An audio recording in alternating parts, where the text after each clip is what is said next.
How do you think nurses can prepare students to really start thinking of themselves in this way, being professionally minded? Like you said, our physician colleagues are going to conferences. They are, leaders in their field. They're experts. How do we prepare students to also have this mindset? Well, I do want to be fair because I've been thinking about this question for over a year now. And I think one of the things that separates nursing and physicians, particularly students, is for the most part, doctors going through med school are not working. On the other hand, a lot of nurses work through nursing school. And in nursing, we do two things. We're trying to address the increased patient demand, right? So it's like, well, who can we get there to treat that patient? Well, let's get some nurses in there. Well, these nurses are already working. They already have families. Let's try to make this as accessible as possible. That's why we have multiple entry points. We have day school, night school, weekend school, in the classroom, online, because nursing's trying to address that primary problem. And that has brought other conversations and controversies and confusion, right? But I think, in fairness of nursing, I think that's at the heart of what we were trying to do, is to help meet the patient's need.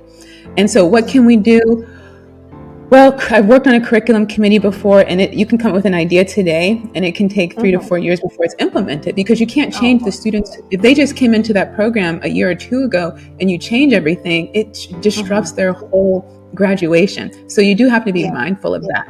Now, on the other hand, look, I'm an entrepreneur, right? I'm talking to you. I don't think we need to keep telling the schools all the things they need to do to get better, because that's another business. Why would I go out here and tell McDonald's how to make better burgers?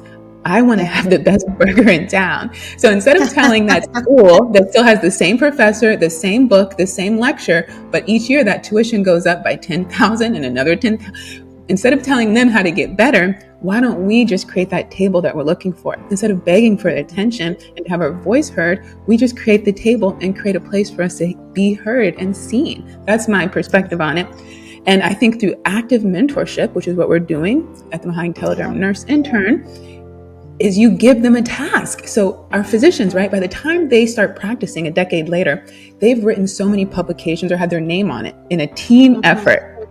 It's a team, okay? So instead of me struggling trying to get one paper out, why don't we collectively write this paper, and collectively we can get out more papers together. So when you get mentorships, because we all get emails, we all get DMs from people, aspiring clinicians and students, instead of just meeting on video or a cold cup of coffee, why don't you say, let's do this thing together? Because it's through the doing that you're going to do the most learning.